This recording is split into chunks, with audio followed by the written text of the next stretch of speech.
Balik lagi di Mojopahit Mojokerto Pagi Hits. Oke, ini sudah masuk di sesi kita bakal ngobrol-ngobrol santai ya bersama rekan-rekan dari BNN Kota Mojokerto dan ada juga Dokter Sugeng Agustioko. Sebelumnya Pak bisa apa dulu, selamat pagi.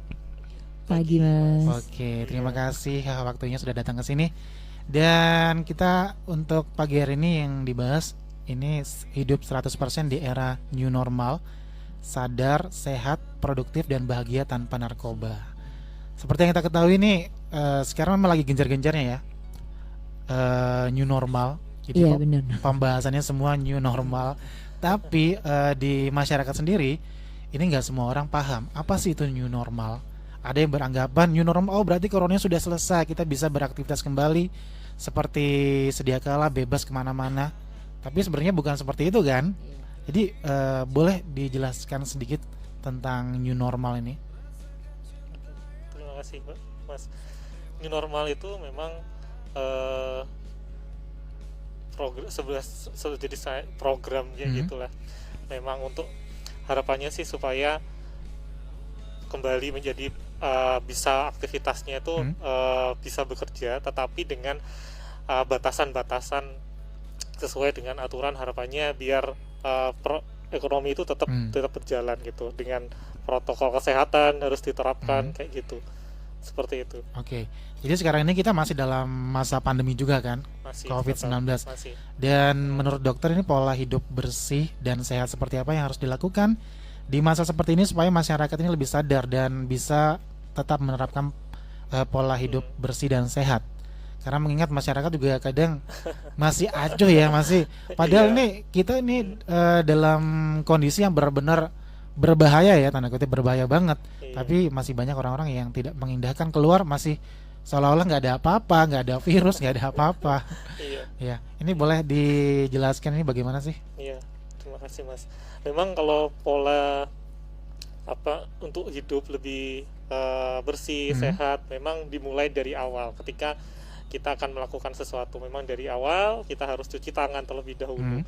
Cuci tangan terlebih dahulu, pakai air mengalir dan sabun, kayak gitu. Setelah itu harapannya sih biar bersih, kayak gitu. Setelah itu kita harus ketika akan makan kayak gitu, kita harus mulai makan makanan yang bergizi, terutama harus tinggi protein juga, yang protein yang sehat juga. Terus kemudian pakai vitamin C, makanan yang jumlah vitamin C-nya bagus, tinggi. Terus dan ada vitamin E-nya. Harapannya biar juga supaya asupan nutrisi vitamin C terutama itu tercukupi, karena vitamin C tersebut memang untuk meregenerasi sel, untuk harapannya imunitas kita lebih bagus. Gitu. Terus habis itu setelah makanan, kecukupan dari air, terutama air minum, air putih itu memang kalau dalam segi medis memang dalam satu hari kecukupan kita memang 2-3 liter, atau setara dengan 8 gelas itu air putih. Harapannya untuk supaya metabolisme tubuh juga bagus. Setelah itu kalau kita tidur malam, istirahat harus cukup, kayak gitu, harus cukup minimal 7-8 jam dalam satu hari. Nah, setelah itu kalau misalnya kita harus pergi-pergi, ya kita memang harus menjaga jarak dengan social distancing, kayak gitu, dan selalu pakai masker, harapannya biar tidak droplet tersebut dari virus corona itu tidak menyebar kemana-mana. Dan yang terakhir yaitu adalah juga harus olahraga, meskipun 15 menit dalam satu hari, kayak gitu. Terus tentang disinfektan ini, kadang orang-orang kan rasa parno yang berlebihan, kadang semua badan barang-barang disemprot semua. Itu bagaimana? Itu apakah dianjurkan atau wajar atau ya dipakai seperlunya saja sih? Memang gitu. Disinfektan memang perlu dalam masa pandemi ini, karena kan untuk biar lebih kata orang safety dok, kayak aku kalau nggak bawa hand sanitizer kayak gitu, desinfektan, rasanya tuh nggak enak gitu. Memang perlu, tetapi tidak usah berlebihan. Yang penting ketika di luar tidak ada air, tidak ada sabun kayak gitu, memang memakai hand sanitizer atau desinfektan memang dibutuhkan, nggak apa-apa. Oke. Gitu, setelah itu jangan lupa pakai air mengalir dan sabun. Itu yang terpenting. Oke. Jadi digunakan seperlunya saja ya. Seperlunya Oke. saja. Nggak perlu berlebihan sampai ya. mandi. Kadang ada yang Oke. masuk bilik sampai Sampai basah kuyup. basah gitu ya. Gitu ya. Terus juga ada yang di awal-awal pandemi itu juga mungkin saking parnonya belanja ke supermarket aja udah pakai Oh, iya. pakaian tertutup dan aduh. Pakai kostum khusus Ya, itu. Iya. ya. Yang mana itu sebenarnya kan dikhususkan untuk para tenaga medis ya. Medis. Oke. Nah, Tapi wajar nggak sih memang orang-orang rasa takut yang berlebihan seperti itu di tengah pandemi seperti ini? oke. Memang kalau lagi pandemi pasti semua masyarakat pasti akan panik ya. Tapi dari kepanikan itu jangan terlalu berlebihan, karena semakin berlebihan juga nanti malah misal kayak ada warga masyarakat itu langsung beli beberapa istilahnya pakaian-pakaian medis dan lain-lainnya, Iya. malah nanti bikin kasihan yang tenaga medisnya. Kayak gitu. Memang untuk saat ini sih sudah mulai tercukupi memang, tetapi kita sih minta tolong untuk masyarakat tetap jaga social distancingnya, jaga jarak, kesehatan terutama, dan memakai masker boleh, tapi jangan sampai berlebihan juga. Oke. Gitu. Tetap. Dan bicara tentang salah satu yang tadi yang bisa dilakukan untuk upaya sehat ya, Iya. adalah istirahat yang cukup. Nah, mengingat kita kan kemarin belajar di rumah, kerja di rumah. Ini untuk mengatur pola istirahat yang cukup ini seperti apa? Mungkin banyak juga yang kerja berat di rumah, cuman kebanyakan cuman mager aja, duduk aja, rebahan aja. Ini Iya. istirahat yang cukup yang seperti apa sih yang diperlukan oleh orang-orang ini? Istirahat yang cukup memang yaitu tidur sesuai dengan jamnya, apalagi kalau semisal istilahnya kan kayak work from home ya. Iya. Kita bekerja di rumah, apalagi istilahnya kayak istirahat itu dari pagi sampai malam, ketemu pagi lagi kayak gitu. Memang tetap Mas, kita harus kurang lebih 7 sampai 8 jam dalam satu hari, tetapi dengan polanya harus benar-benar diatur seakan-akan kita paginya itu kayak bekerja. Oke. Kayak gitu. Misal dalam satu hari kita waktunya untuk WFH atau lagi di rumah, pagi memang harus tetap bangun tidur pagi. Oke. Terus kemudian kayak seperti aktivitas ketika kan bekerja kayak gitu, harapannya biar tetap kembali lagi metabolisme tubuh terjaga. Oke.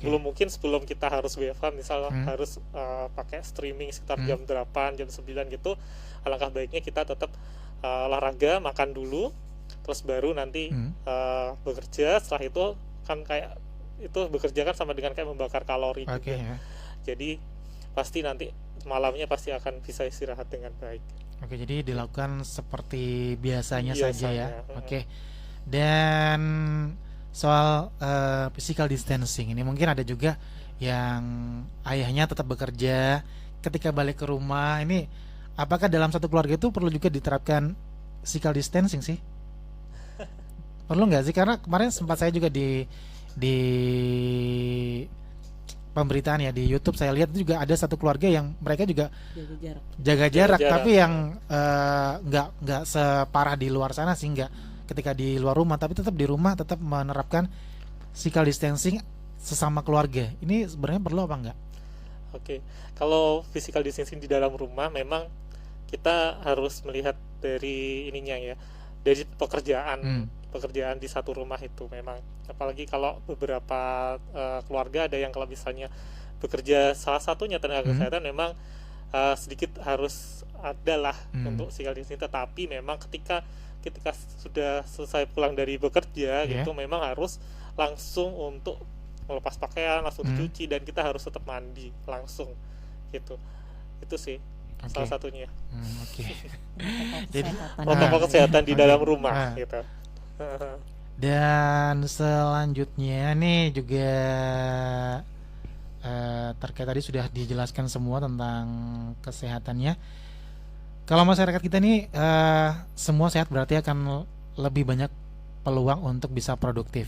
Nah, ini lalu bagaimana di masa pandemi ini kita bisa tetap sehat dan produktif? Karena orang-orang kan bingung, wah ini musim corona nggak bisa kerja, nggak bisa kemana-mana, nggak bisa keluar, nggak bisa apa-apa. Ini sebenarnya bisa tetap produktif nggak sih ini di masa pandemi seperti ini? Tetap bisa, karena nanti kalau kita nggak produktif malah berat badan kita malah melar, Mas. Nah, itu yang dirasakan, yang dialami dan kenyataan. Iya. Nah, Oke, memang tetap kembali lagi seperti saya tadi bilang, memang seakan-akan seperti akan bekerja, tetap bangun pagi, terus kemudian harus aktivitasnya dimulai dari pagi, harus cepat-cepat untuk olahraga sedikit, terus makan, sarapan istilahnya, terus habis itu kalau waktunya untuk WFH ya kita harus bekerja ketika itu. Tapi kan memang mungkin kalau WFH di rumah itu memang sangat lebih, istilahnya lebih leluasa, gampang, nggak lebih santai gitu ya. Nah, terus memang tetap harus ada planning yang harus dilakukan ketika itu, dalam satu hari itu apa aja yang kita harus lakukan. Kemudian nanti pasti kayak pekerjaan-pekerjaannya harus kita lakukan itu nanti akan terarah. Dan misal waktunya kalau sudah jam 12 siang waktunya istirahat, kita buat istirahat bentar, kita makan kayak gitu, seakan-akan dalam satu hari ya, misal kita masuk biasanya jam 8 sampai jam 4 itu kita buat seperti itu. Oke, jadi hanya apa ya, dilakukannya tetap sama rutinitasnya, cuman mungkin kali ini kita di rumah aja.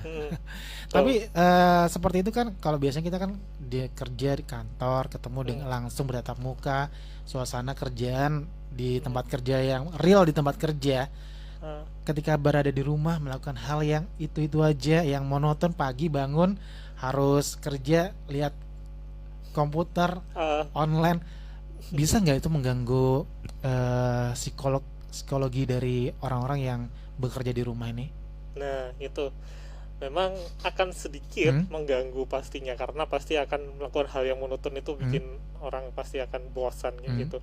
Kembali lagi gimana caranya tubuh kita, istilahnya otak kita, gimana caranya itu kita bisa harus bahagia. Karena kalau kita nggak bisa bahagia, nanti akan mempengaruhi kesehatan kita.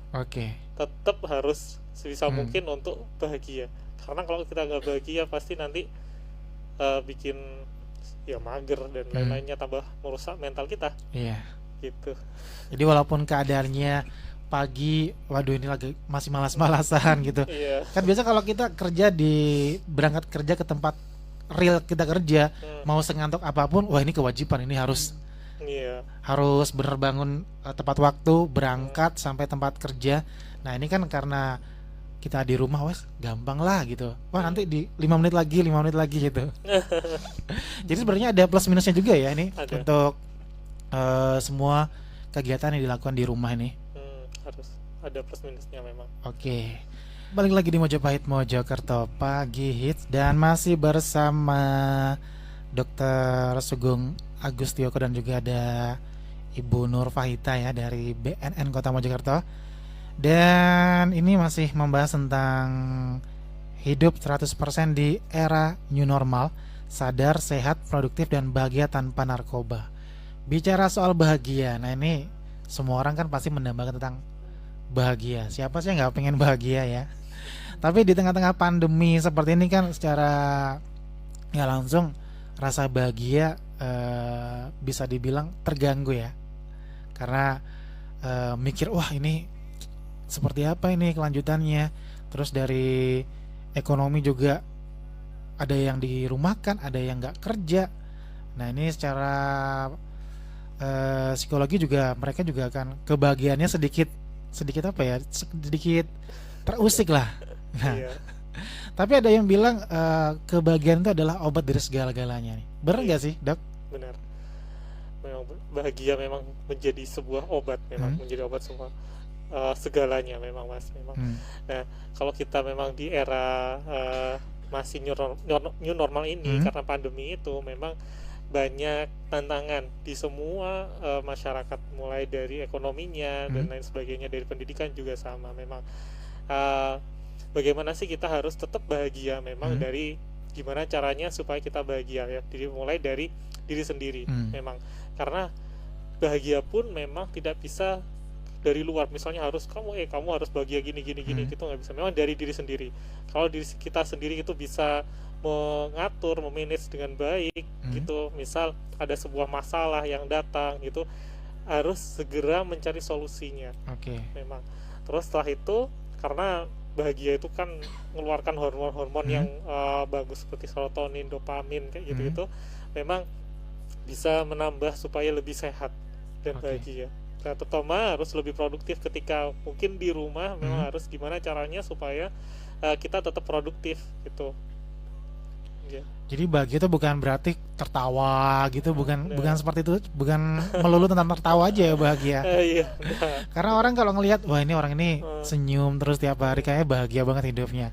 Nah tapi Dok, ini di tengah-tengah pandemi seperti ini, ketika harus bekerja di rumah, terus juga harus ngurusin anak-anaknya yang belajar di rumah, iya pasti kan tingkat stres juga ada nih ya. pasti. Nah ini untuk supaya balance ini atau lebih merasakan wah di tengah-tengah kesibukan tapi tetap bahagia, ini bagaimana nih untuk mengaturnya nih?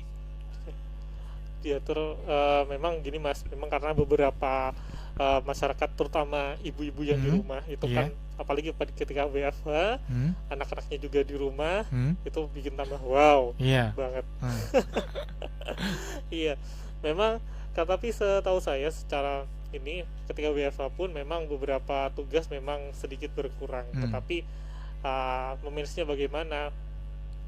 Atur pola seperti kita akan bekerja, hmm, mulai dari bangun pagi kembali lagi seperti itu, hmm, kita atur jadwalnya supaya tidak stres gitu. Anak pun kalau yang di rumah harus tetap dikasih tahu bahwa ibu juga tetap bekerja di rumah gitu, kamu juga harus tetap belajar kayak gitu, harus dikasih tahu harapannya biar semuanya tetap berjalan Oke. kayak gitu. Jadi anak-anaknya juga dikasih tahu ya. Terus ini kalau mungkin kalau orang dewasa mungkin masih bisa menyadari ya. Tapi kalau untuk anak-anak ini, Dok, gimana? Karena sudah hampir 3 bulan ya, mereka pasti kangen lah sama suasana sekolah, sama teman-temannya juga, mau pengen bermain. Ini untuk mengatasi untuk anak-anak ini bagaimana? Eh, Mungkin seminggu, sebulan masih oke lah. Tapi lama kelamaan kan juga rasa jenuh, apalagi anak-anak ini kadang iya. nggak bisa mengungkapkan, tapi mungkin orang tuanya harus lebih peka juga ya. Ini bagaimana Dok untuk menangani anak-anak supaya mereka tetap merasa fun belajar di rumah, merasa bahagia juga di rumah. Iya. Memang kalau di rumah anak-anak biasanya kita tetap untuk kayak ada fasilitas untuk streaming dengan sekolahnya juga. Iya. Tapi di satu sisi memang ada beberapa yang sudah mulai bosan karena sudah jalan 3 bulan. Memang di era apalagi di era new normal ini memang untuk menghibur anak itu boleh untuk sedikit lah untuk keluar, tetapi jangan sampai terlalu lama gitu untuk Oke. bermain, tetapi dengan protokol kesehatan terutama kayak gitu.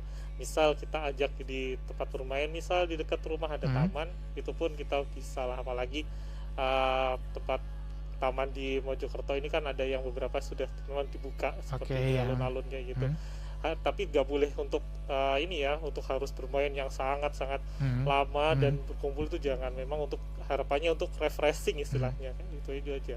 Terus kembali lagi cepat pulang dan di rumah harus melakukan protokol kesehatan, datang Oke. langsung mandi, cuci tangan dan itu istirahat.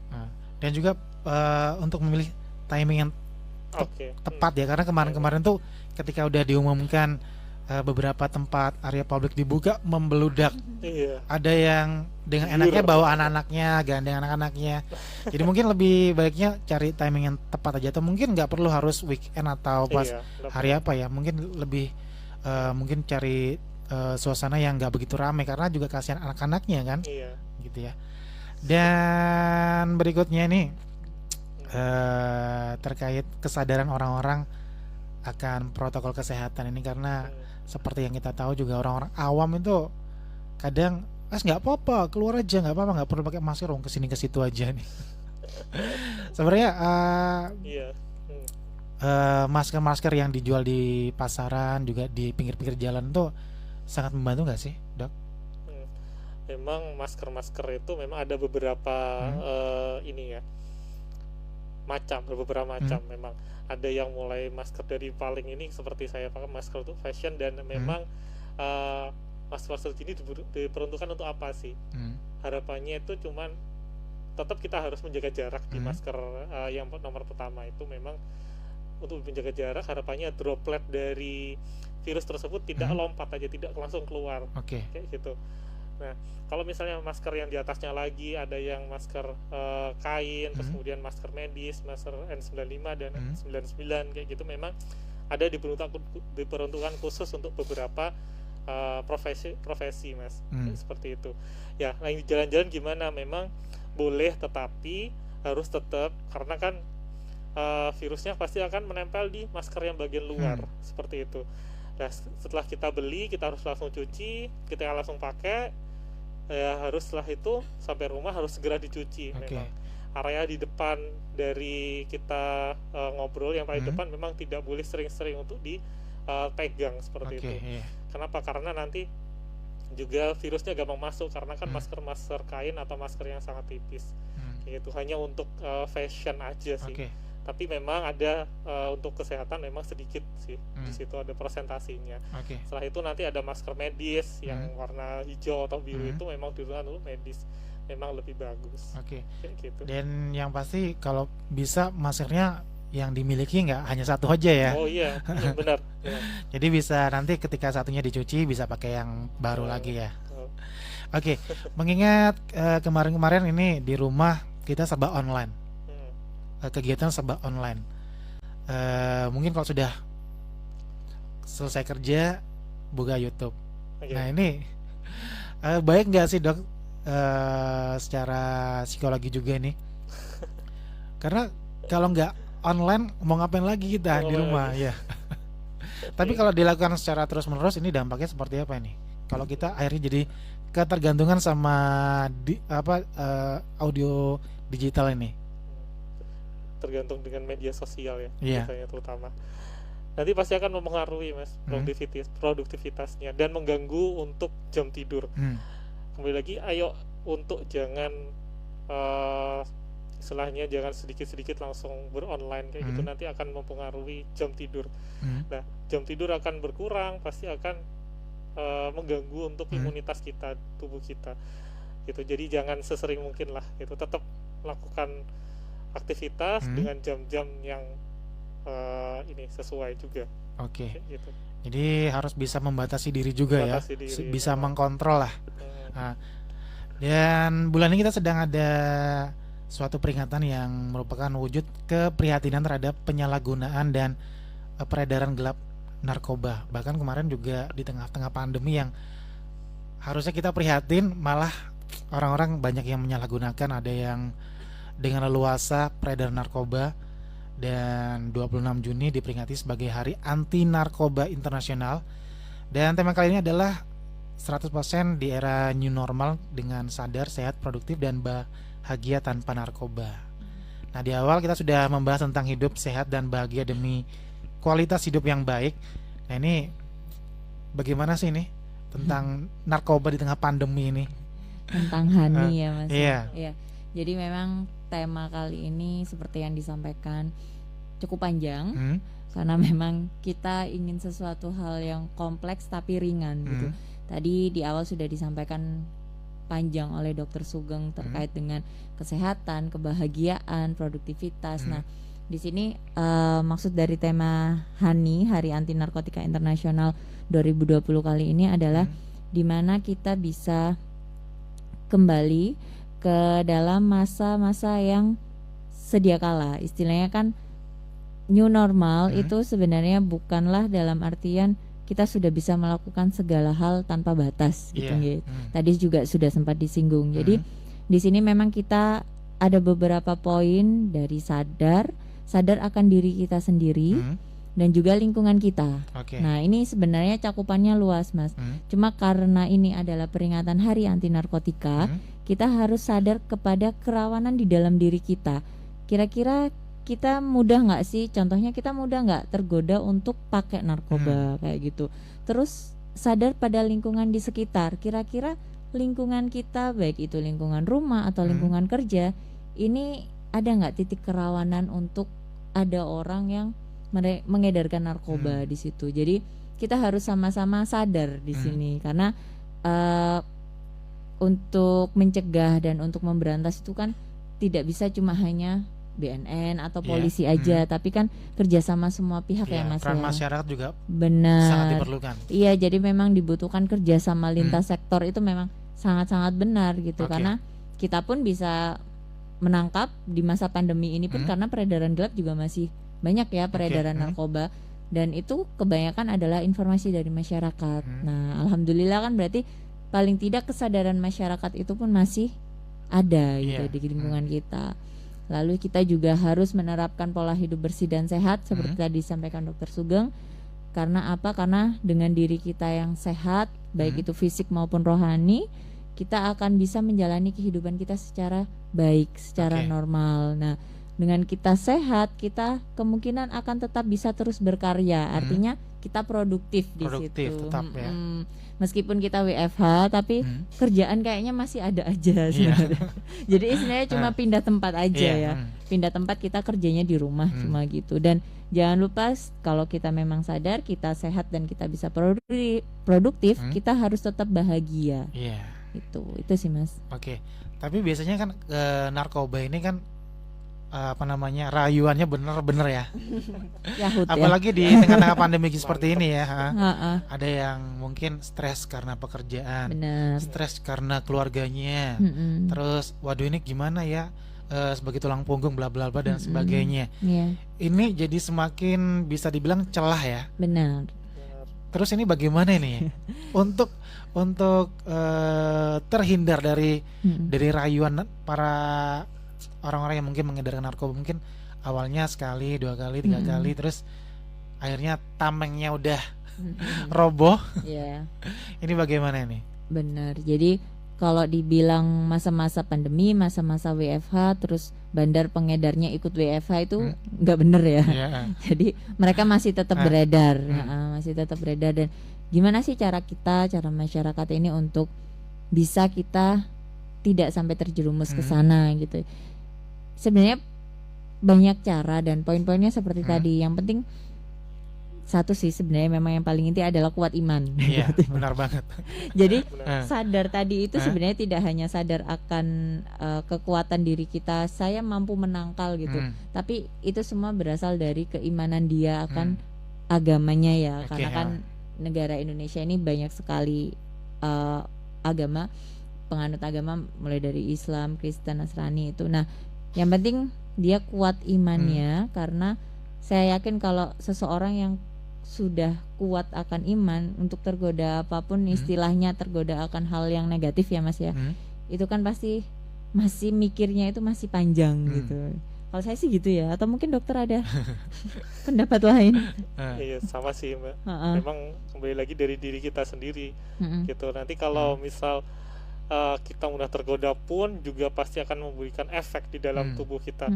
Ya mulai dari kalau dari ngobrol kesehatan pasti dari oral kita, mulut kita pasti akan dapat penyakit juga nanti kalau sudah masuk seluruh tubuh bisa langsung menjadi komplikasi ke jantung, paru, sampai ginjal dan lambung dan lain sebagainya. Dan yang paling parah nanti ke otak juga akan memengaruhi kayak gitu. Iya. Dan mungkin sebenarnya kalau di masa-masa WFH itu kita di rumah harus bisa sekreatif mungkin ya, supaya kita tidak merasa bosan. Nah tadi ada satu yang sempat disinggung tadi, kalau misal bingungnya karena ekonomi ya Mas, sebagai tulang punggung keluarga, terus akhirnya masa-masa seperti ini apalagi mungkin pekerjaan yang sifatnya tidak tentu ya, musiman, jadi mereka bingung akan pendapatan dan apa ya. Kalau saya sih mungkin menyarankan sekarang untuk kita bisa berusaha itu banyak sekali jalannya gitu. Contohnya yang paling gampang sih kalau menurut saya mungkin kita jualan, terserah dari kreativitasnya atau kemampuannya, mau jualan makanan atau apa. Karena saya lihat pemasaran untuk penjualan online sekarang ini sangat-sangat tinggi Iya, gitu. sangat Jadi tinggi, mengingat orang-orang juga kemarin-kemarin mau kemana-mana kan masih susah. dibatasi kan. Jadi kita ambil celah di situ aja kayak gitu. Dan semoga kalau memang imannya kuat, kreativitasnya memang bisa kita keluarkan, itu saya doakan tidak sampai terjerumus pada peredaran gelap. Saya takutnya cuma di peredaran gelap itu, karena mereka bakalan ngikut jual itu sih. Kalau make kayaknya agak kecil peluangnya, karena harga narkotika kan mahal ya. Jadi ketika iman sudah kuat, terus lingkungan juga mendukung. Dan yang pasti juga support sistem dari keluarga ini sangat-sangat diperlukan ya. Oke, terus ini bagaimana sih untuk menyikapi ketika mungkin di satu lingkungan kita di sekarang ini kan jumlah orang yang terpapar baik ODP, OTG juga masih bertambah ya dok ya. Ketika di lingkungan kita atau di tempat tinggal kita ada yang terjangkit, ini apa kita harus pasti parno banget kan rasanya. Waduh, ternyata tetanggaku loh, ternyata saudaraku loh. Ini kecemasan pasti ada. Tapi yang perlu kita lakukan seperti apa sih dok?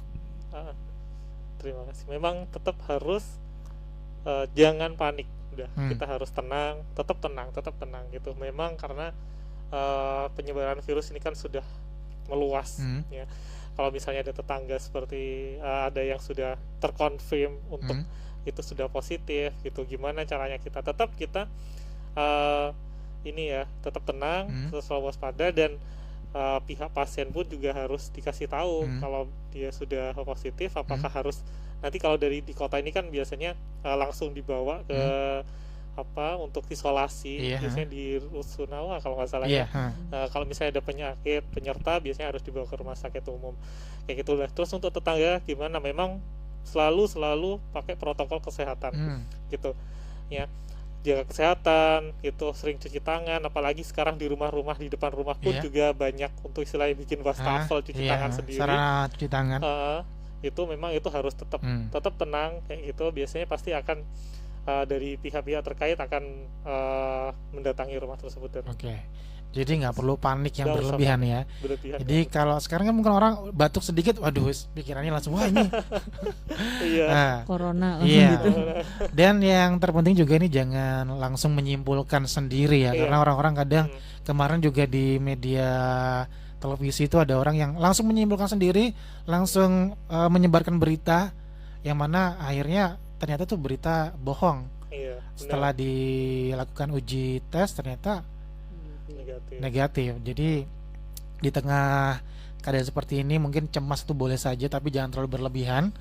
Dan ketika ada tetangga, kerabat atau saudara yang mungkin ada gejala-gejala seperti itu, tapi kita kan nggak bisa langsung menyimpulkan. Kita harus ada tahapan-tahapan tes juga, pemeriksaan. Jadi jangan langsung menyimpulkan, jangan langsung menyebarkan.